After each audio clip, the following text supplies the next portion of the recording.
It's funny to me because last week we covered Dave Meltzer trying to compare 2025 WWE to 1998 WCW. Well, AEW is looking like WCW circa 2000 to 2001.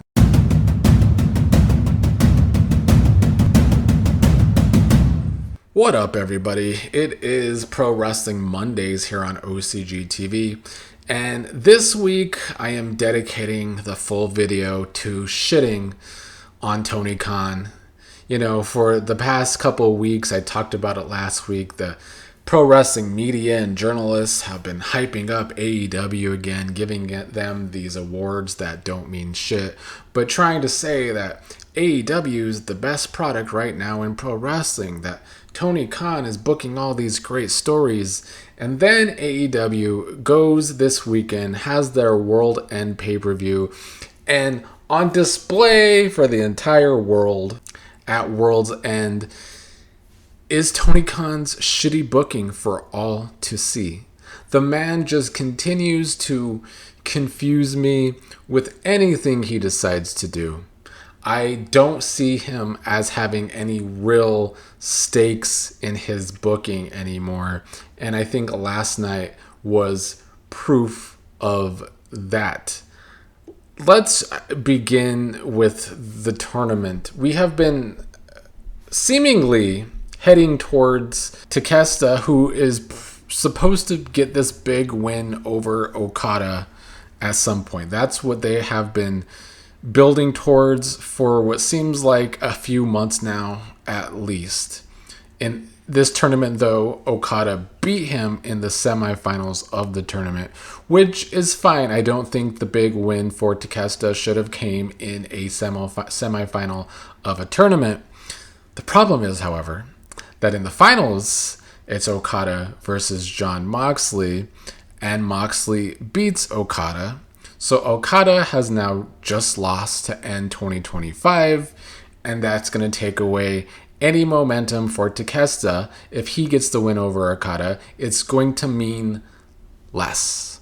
So I question the booking there alone. I mean, it's no surprise. It's not surprising coming from Tony Khan, because this is the same person that booked Darby Allin over Jon Moxley, only for Darby Allin to then lose to Pac a month later, even though Darby's whole story was going many, many months not being able to beat Moxley. He finally gets his big win and then loses to the C guy in Jon Moxley's group, which we're going to get back to.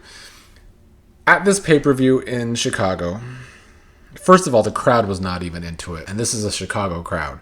And Chicago is one of few places where AEW can still sell a decent amount of tickets, but clearly the fans in Chicago are not reacting the same as they used to in years past, and I think a lot of that has to do with what Tony Khan presents to us on a story level, or I guess the lack thereof.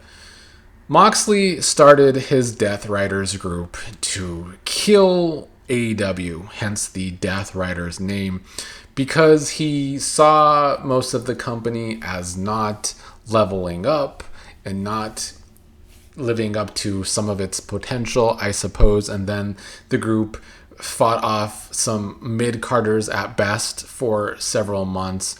Then when Moxley finally starts to have his downfall, it seems as though where the story is moving is that the group will turn on Moxley, because Moxley, who was supposed to be the big guy in the Death Riders and so much better than everyone else in AEW, started losing matches. So Moxley winning after months of him tapping out and basically turning babyface kinda because he wasn't tapping out. Then he wins the tournament, and it starts to feel as though this entire Death Rider story was for what? I mean, it's not surprising, because I feel like most AEW storylines, when they actually try and have a storyline, they go nowhere, or they completely veer off, like I feel this one did. Of course, there's the people online that will defend anything about AEW, and they're trying to say, well, Moxley lived up to his story. people started to defeat him. So now that he had to prove himself in a tournament that he still got it, he can turn babyface because he did what he set out to do and some people in AEW beat him. To me, the stakes in that just seem extremely low, because if the whole storyline was just so that a few mid-carders can beat Jon Moxley and get better, is that really a good reason to have this long, drawn-out storyline? No, I don't think so. It feels like a genuine waste of time. Tony Khan has put so much screen time into the Death Rider stuff that now feels like a waste of time if Moxley is just going to turn babyface before the group even turns on him. At least I would have felt slightly better about Moxley turning babyface with his speech after the match sounding like the Ultimate Warrior in all of his incoherent nature that comes with his promos these days. But also, he just becomes this guy like who suddenly loves AEW when his whole thing was that he's supposed to be killing AEW. Even Bryan Danielson on commentary was trying to make some logic out of this by saying, well, maybe winning the tournament made him love AEW again. Well, if that's the reason, that's one weak-ass reason for a face turn. You know, everyone shat on Cena's heel turn for good reason because it went nowhere, and then he just turned babyface basically out of nowhere. It's feeling pretty similar for Jon Moxley here. To make matters worse, Moxley winning the tournament separates the title that was supposed to be a unified title that Okada had, and now those belts are separated even though they basically mean the same thing.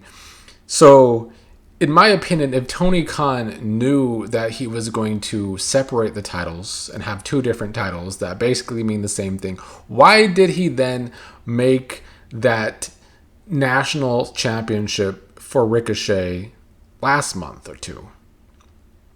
Because now they all are just the same meaningless championships.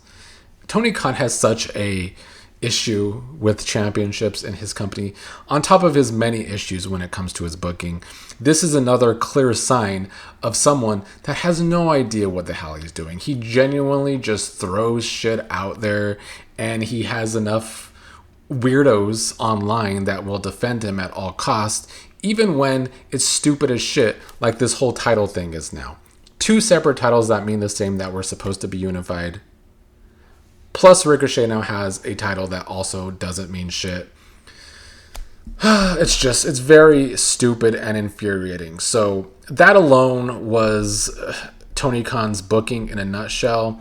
But it kind of gets worse because he has now booked Mercedes Moné versus Willow Nightingale for a match on Dynamite with no real build, just Nightingale pin Moné in a match. And it's shit like this why AEW's women's division will never grow and never become popular.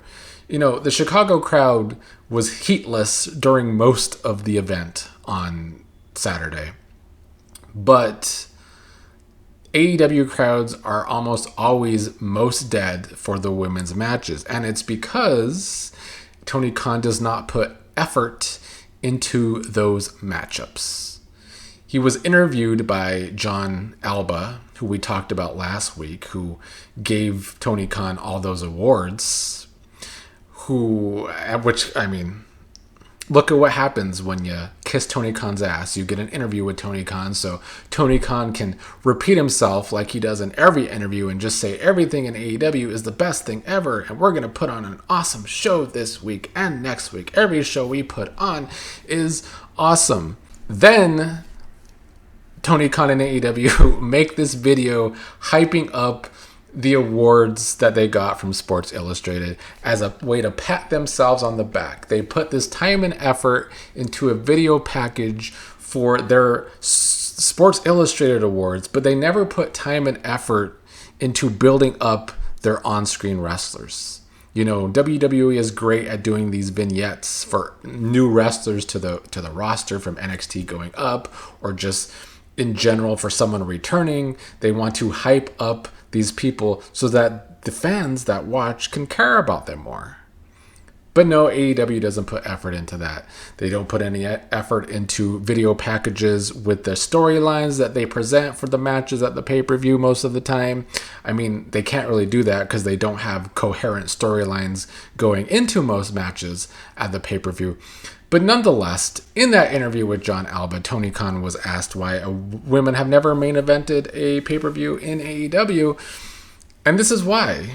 Because he doesn't care about building those matches up to mean anything. So why would the crowd care enough about the women's matches in AEW when Tony Khan doesn't care to give them deeper storytelling?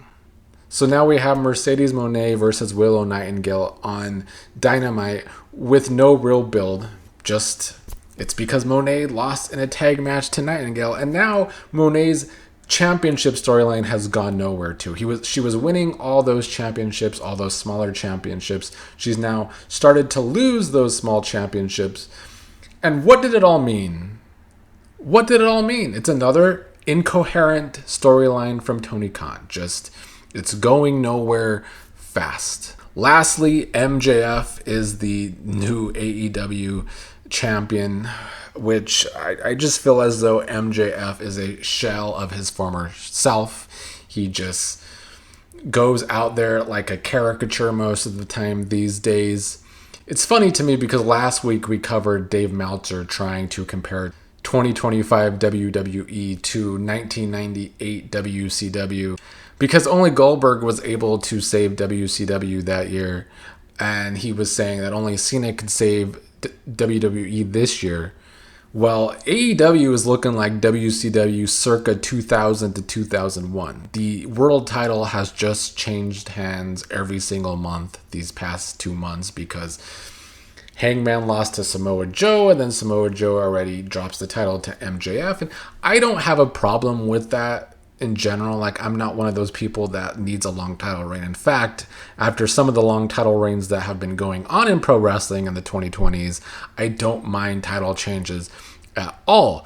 But they would actually mean more with some more coherent storytelling, which we're never going to get out of Tony Khan. As a lot of you say in the comments, like Devin and others, Tony Khan just sees his wrestlers in AEW as his action figures. He just throws them in matches, most of the time with no meaning. It's never going to get better.